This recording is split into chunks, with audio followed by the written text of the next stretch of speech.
आइए हमारे साथ कार्यक्रम में शामिल हो रहे हैं केडियानॉमिक्स के फाउंडर और सीईओ सुशील केडिया साहब। केडिया साहब, बहुत बहुत स्वागत है आपका।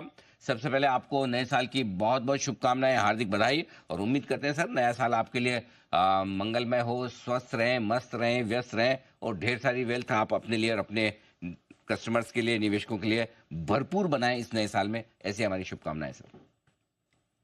धन्यवाद अनिल जी, जो करेंगे साथ में करेंगे और सारा मजा मिलके लेंगे। साढ़े नाल रहोगे तो ऐश करोगे। वाह, क्या बात है। बिल्कुल सर, बताएं सर। थोड़ा लग रहा है नए साल की शुरुआत में मार्केट का ऐश करने का मूड बन रहा है। ये मतलब टेम्परेरी मूड है या फिर थोड़ा लंबा चलने जैसा दिख रहा है? अनिल जी, 2025 के वर्ष का पूरा अगर मैं अनुमान लगाऊं, क्योंकि रीति रिवाज है साल के पहले दिन अनुमान लगाना चाहिए, काम आए नहीं आए, तो अगर मुझे अनुमान लगाना ही है तो मुझे लगता है इस वर्ष में 2025 में निफ्टी दोनों स्तर दिखा सकती है, 27,000 भी और 21,000 भी। और माहौल जो भी चार्ट्स का बना हुआ है, लगता है उसमें 27,000 की तेजी पहले होगी। पर अगर अब मैं स्कोप को थोड़ा एक्सपैंड करूं और ग्लोबल मार्केट्स की तरफ जाऊं, तो वहां विरोधाभास उत्पन्न हो जाता है कि नेस्डैक और एस&पी तो अपना टॉप बना चुके हैं, तो फिर निफ्टी इतना जोर कैसे मारेगी। तो इस सवाल का उत्तर अगर हम अभी ढूंढ लेंगे, तो अगले 1.5-2 महीने जो बार बार रोज सवेरे उठ के देखेंगे वॉल स्ट्रीट पे तो खून बह गया, तो हम डरेंगे नहीं यहाँ पे। वो कैसे संभव है, उस बात को समझना शायद आपके दर्शकों के लिए बहुत काम का हो सकता है। तो देखिए, ब्रॉडली ओवर द इयर्स सारे इक्विटी मार्केट्स, एक इक्विटी एसेट क्लास एक तरफ चलती है। ओवर 1 साल सवा साल के पर्सपेक्टिव पे भी आगे पीछे सब बाजार कैचअप कर जाएंगे। फिर 3-4 महीने का लीड लैग संसार के विभिन्न मार्केट्स में बिल्कुल स्वाभाविक है। अमेरिका के मार्केट में इलेक्शन था, उन्होंने अपना टॉप लेट से बनाया। हमारा मार्केट 26,200 का टॉप कई महीने पहले बना के ऑलरेडी नीचे आ चुका। हम जब नीचे आ रहे थे तो अमेरिका ऊपर जा रहा था, राइट? तो अमेरिका ऊपर जा रहा है तब भी तेजी नहीं होगी, और अमेरिका नीचे आएगा तब भी मंदी होगी, ऐसा नहीं। अब हमारी इलेक्शन की तेजी शुरू हो रही है, तो यहां से इलेक्शन की तेजी शुरू हो रही है। तो यहां से इलेक्शन की तेजी के कौन से स्टॉक्स, हम 1 मिनट में आएंगे उस पर। फिर इलेक्शन की तेजी के बाद हो सकता है कि जो भी अर्निंग्स डिसअपॉइंटमेंट्स पिछले क्वार्टर्स में थे, कुछ वहां से सपोर्ट मिल जाएगा। फिर हमारा आगे मानसून भी, तो कैसे कहानी बन जाएगी वो तब देखेंगे। चार्ट्स का पर्सपेक्टिव ये दिखाता है, एक बार अमेरिका में आने वाले 15-20% के करेक्शन से भी डरे बिना मैं बहुत सारे स्टॉक्स साल की शुरुआत में लेने में इच्छुक हूं इंडिया में। मामला गड़बड़ है, हो सकती है करेक्शन 15 से 20% की, लेकिन भारतीय बाजार थोड़े बेहतर हो सकते हैं स्टॉक स्पेसिफिक। ये राय आपके लिए आती हुई अच्छी बात है कि चलो भारतीय बाजार आपको बेहतर और मजबूत दिख रहे हैं। क्योंकि आपने नए साल की बात की, तो नए साल में थोड़ा सोने चांदी पर और कच्चे तेल पर भी आपका व्यू लेना चाहता हूं, बताएं सर। कोई परिवर्तन नहीं है दोनों के व्यू में। गोल्ड सिल्वर में सब्सटैंशियल करेक्शन अभी भी ड्यू है, जो चल रहा है, बीच में थोड़े थोड़े रिबाउंड आएंगे। और क्रूड जो है ना, बहुत ज्यादा कुचल करके, निचोड़ करके, बिल्कुल जो है ना लास्ट में, जैसे बोले हमने, नींबू निचोड़ निचोड़ के उसका छिलका बच रहा है। अब क्रूड में और नीचे ले जाने की गुंजाइश फिलहाल नहीं दिखती है। अब वो 20 दिन लगते हैं, 25 दिन लगते हैं, 30 दिन लगते हैं, टाइम पास कर सकता है। क्रूड की चार्ट ही एक चार्ट है जो चीख चीख के कह रही है कि कोई जियो पॉलिटिकल इवेंट को अब आना है जिसका मिडिल ईस्ट से नाता हो। स्कैरसिटी लेड जंप आना चाहिए क्रूड में, ऐसी उसकी चार्ट है। और चार्ट से हम जियो पॉलिटिकल इवेंट को प्रेडिक्ट करेंगे, ये बात कुछ लोगों को वाहियात लग सकती है। पर ऐसा है ना जी, क्रिकेट के मैच में ज्यादातर टाइम क्रिकेट के मैच का आउटकम सट्टे का भाव डिसाइड करता है। तो सट्टे के भाव से भी आपको मालूम पड़ सकता है क्रिकेट के मैच में क्या होने वाला है। क्रिकेट के मैच का अनुमान लगा के आप सट्टे का भाव फिक्स मत करो, इसीलिए टेक्निकल एनालिसिस काम करती है। तो क्रूड की चार्ट में हम इंतजार में हैं कि कब कंफर्म्ड हो जाए अप ट्रेंड। अभी नॉइस के अंदर एकदम लास्ट बॉटमिंग आउट प्रोसेस में, अप ट्रेंड कंफर्म हो जाए तो हो सकता है हम $100 तक के उछाल के लिए मेंटली अब रेडी है। अच्छा, $100 तक कच्चा तेल, वंडरफुल, क्या बात है। और सोने चांदी में तो कमजोरी रहेगी रहेगी। आप कह रहे हैं कि पहली तारीख को ही आप भर भर के शेयर खरीदने को तैयार हैं, तो आपकी टॉप 5 पिक जो आप खरीदेंगे पहली तारीख को? आज के आज नहीं खरीदेंगे, स्टैगर करेंगे। अगर क्रूड में इतनी बड़ी तेजी दिखती है, हाँ, तो देखिए लार्ज कैप्स में ओएनजीसी एक नो ब्रेनर है। इस इंडेक्स के लेवल पे भी 50% तक की रिटर्न ओएनजीसी में आ सकती है, तो वो एक नो ब्रेनर है। उसके पीछे पीछे लार्ज कैप्स में रिलायंस ठीक है।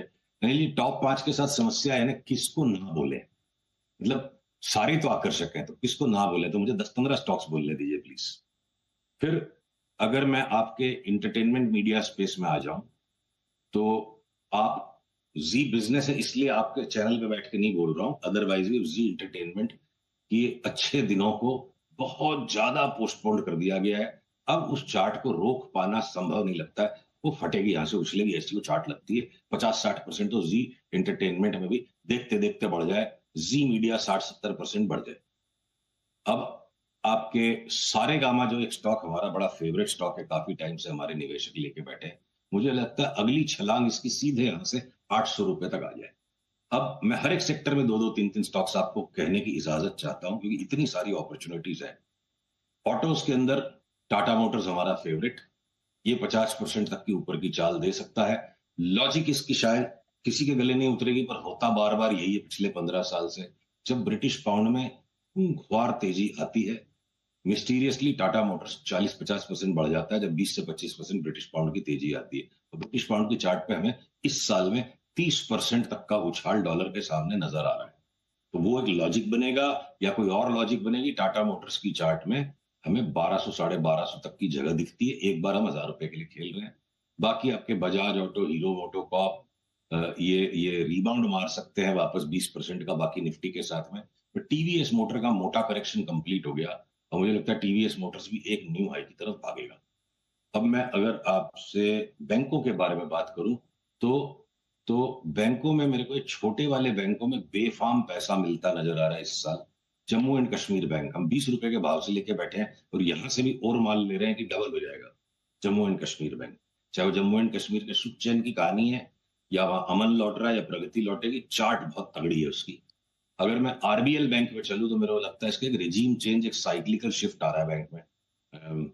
जितनी बड़ी तेजी का भी हमको आरबीएल बैंक में चार्ट पे दिखता है, बड़े से बड़ा एक्सपोजर लेके बैठने वाले फंड मैनेजर को भी लगता है सुशील तू हमारे से भी ज्यादा तेजी की बात कर रहा है। मतलब मैं नहीं बात करे, चार्ट बोल रही है। तो आरबीएल बैंक साल डेढ़ साल में 500-600 कुछ भी भाव हो जाए, कोई बड़ी बात नहीं लगती, तो हम ट्रेडिंग नहीं करेंगे, उसको उठा के दबोच के बैठेंगे। उसी तरह बंधन बैंक है।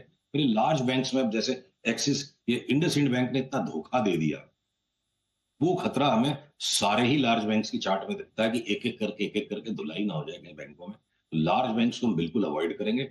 और अब आ जाते हैं बचे हुए दो सेक्टर, तीन सेक्टर्स पे। IT across the board short cell, पूरे मार्केट में एक ये सेक्टर है जो कि बाकी की चीज की रिस्क को हेज करने के लिए। और FMCG across the board delivery लेके बैठो। और बचता क्या है? फार्मा। तो फार्मा में अनिल जी, छोटे वाले जो कुछ स्टॉक्स में 20% का एक फाइनल रिबाउंड फर्दर पुशअप हो सकता है। लार्ज कैप फार्मा का सबका आईटी का टॉप होने के बाद मुझे लगता है अगले महीने 20 दिन में इनका भी टॉप हो जाएगा। ये हमारी सेक्टर वाइज समीक्षा है।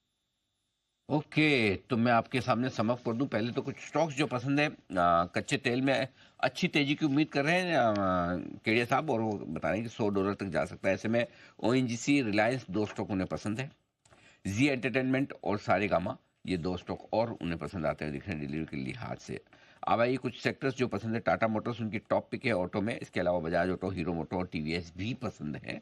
टाटा मोटर्स में 30% तक की तेजी यहाँ से बन सकती है। बैंक्स, यहाँ पर दो छोटे बैंक पसंद है। एक जम्मू कश्मीर बैंक, जहाँ पर $100 के आसपास है, यहाँ से भी बड़ी तेजी बन सकती है। और आरबीएल में भी बड़ी तेजी 500-600 रुपये तक की बड़ी 2 से 3 गुना हो सकता है। लार्ज बैंक्स वो अवॉइड कर रहे हैं। लार्ज बैंक्स नहीं खरीदने, बड़े बैंक्स नहीं खरीदने, सिर्फ छोटे ये दो बैंक खरीदने। आईटी शेयर नहीं खरीदने हैं। एफएमसीजी शेयर बिल्कुल खरीदें, लेकिन निवेश के लिहाज से डिलीवरी लेकर। और फार्मा शेयरों में छोटे फार्मा शेयर खरीदें, बड़े फार्मा शेयरों में अब ज़्यादा कुछ दम बचा नहीं है। बहुत बहुत धन्यवाद केडिया साहब, ये सारी राय हमारे दर्शकों को देने के लिए और विस्तार से बताने के लिए। 21,000 और 27,000 ये आपके लिए रह सकती है निफ्टी की रेंज साल 2025 के लिहाज से। छोटे से ब्रेक का वक्त है, ब्रेक के बाद जल्द लौटेंगे। आ रही है